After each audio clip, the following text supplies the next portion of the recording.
right, my friends, hello. So I want to start off with a few questions. And I know a lot of other presenters have already asked you questions. And they've been kind of hard questions. But the questions I'm going to ask you are very, very simple. And I promise you'll be able to answer these. All right, are you ready for your first one? Okay. Your first question is, you don't have to answer out loud. Are you having a good day?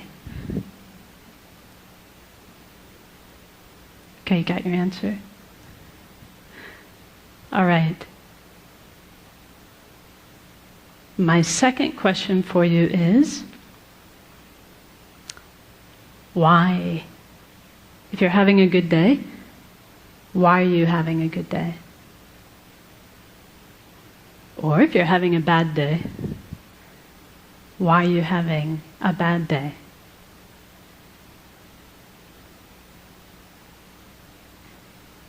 So I have one more question for you. This should be the easiest one of all. My last question is, tomorrow, would you rather have a good day? Or would you rather have a bad day? Do you have your answer for that one? What about the day after tomorrow? What about Sunday? Let's see. Yeah, that's right. Tomorrow's Saturday. Sunday. How about Monday? Would you like to have a good day or a bad day on Monday? Tuesday? Wednesday? Thursday? Friday? This time next week? A good day or a bad day?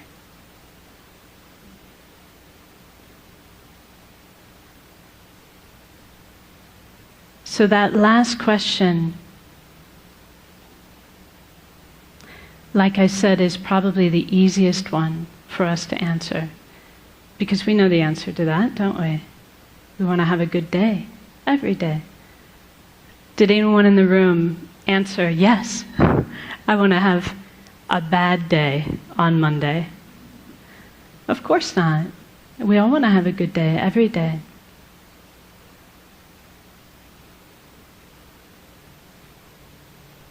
So this is really speaking to the type of happiness that we all wish for in our heart of hearts.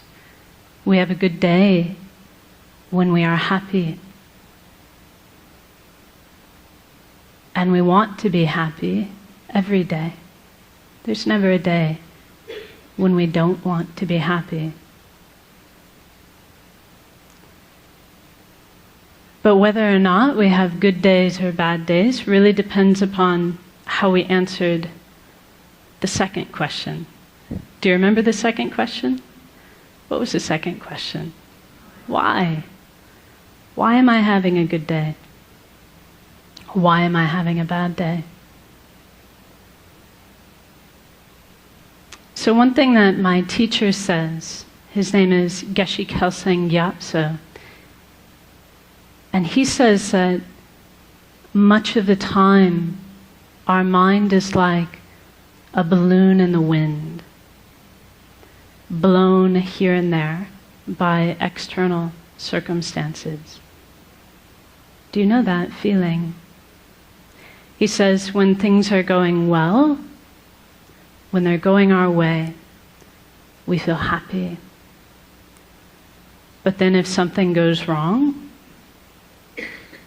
for example, he says if we're forced to work with a colleague that we dislike, but I'm sure none of you have colleagues you dislike, right?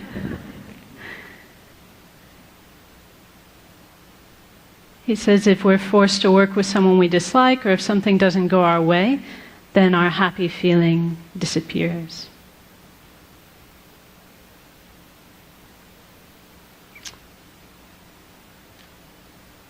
So as long as our answer to the question, why am I having a good day, or why am I having a bad day?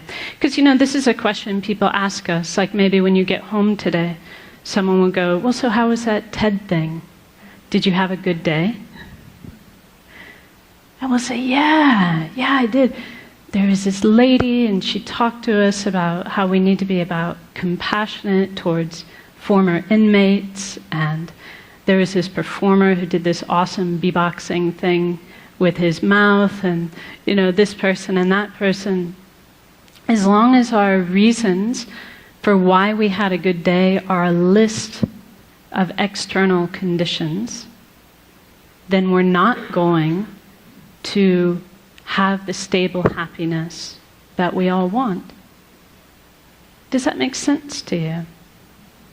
Because if that's what our happiness depends upon, because we cannot control people and circumstances every single day,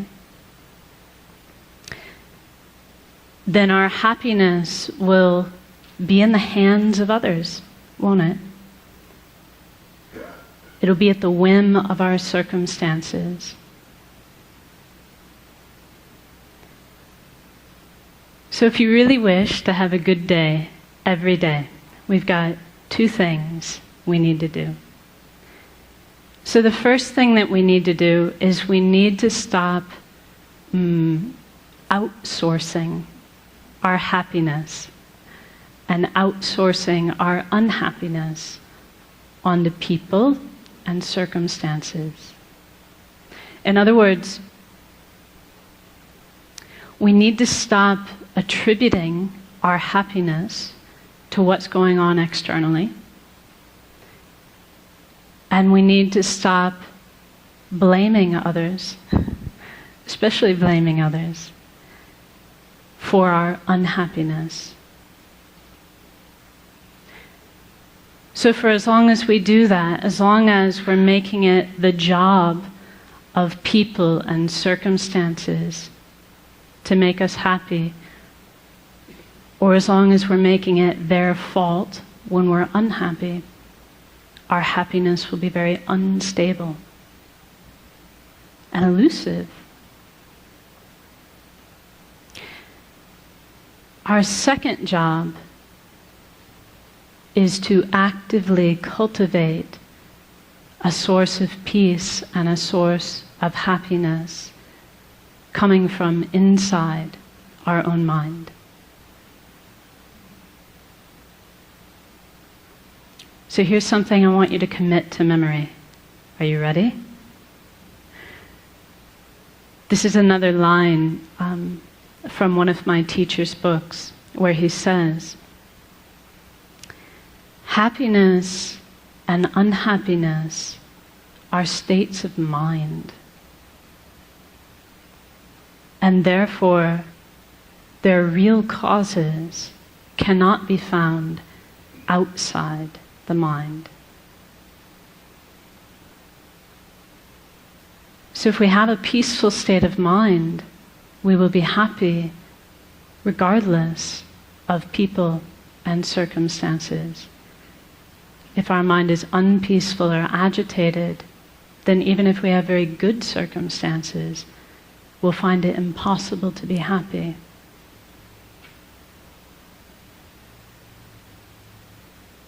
So in other words, it's not what is happening that is making us happy or unhappy. It is how we are responding to those things that determines whether we are happy or unhappy.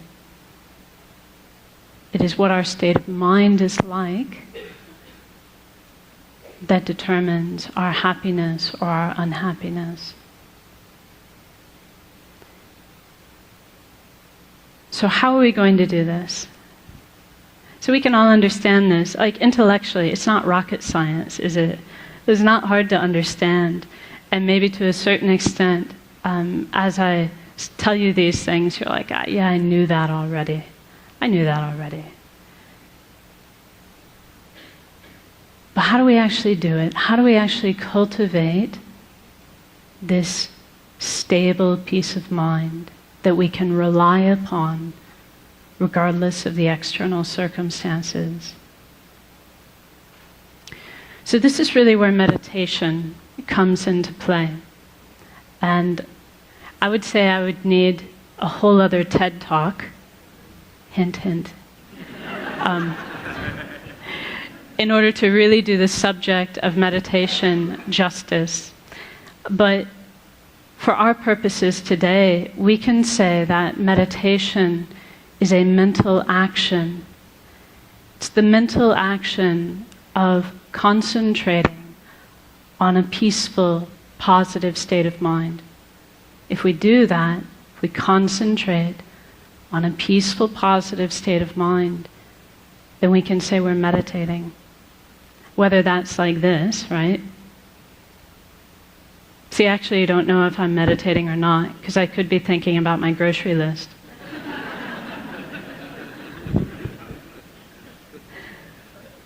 It's only meditation if I'm actually focusing on a positive, peaceful state of mind. But the trick is, I can do it like this. This is called formal meditation. But we can also learn to do this all the time in our daily life.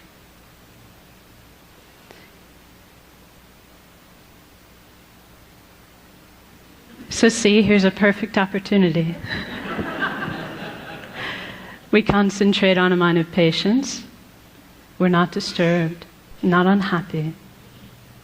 So why don't we try it now? Are you up for it? Just a short meditation. According to the clock, I've got 3 minutes left. This is going to be a very brief one.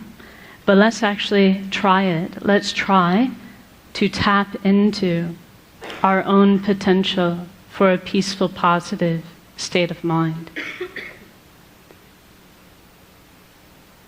So now I'll ask you just to sit comfortably and place your feet flat on the floor and your hands within your lap. And then you can lightly close your eyes and become aware of the sensation of your breath at the tip of your nose.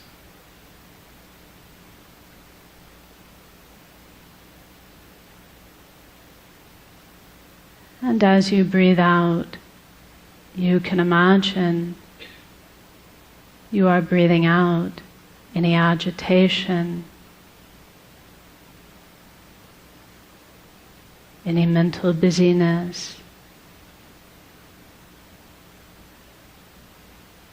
any frustration or unhappiness in your life.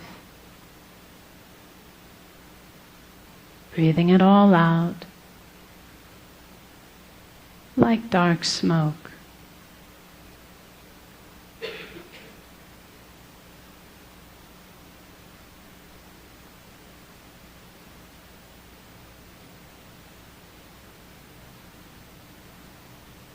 And as you breathe in,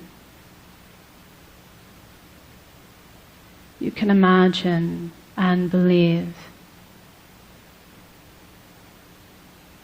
that you are breathing in a clear, bright light,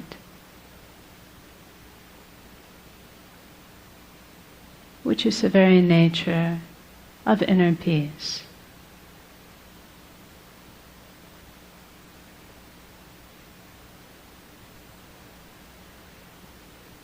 And you can imagine that this clear, bright light fills your entire body and mind.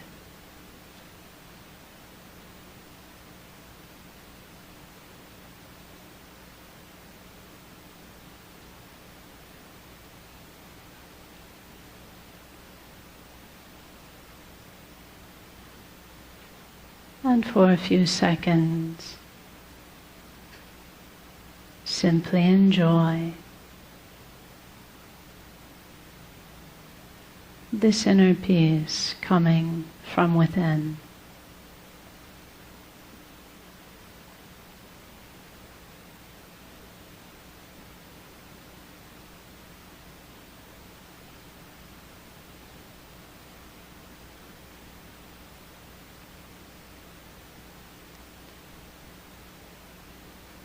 And now as we finish,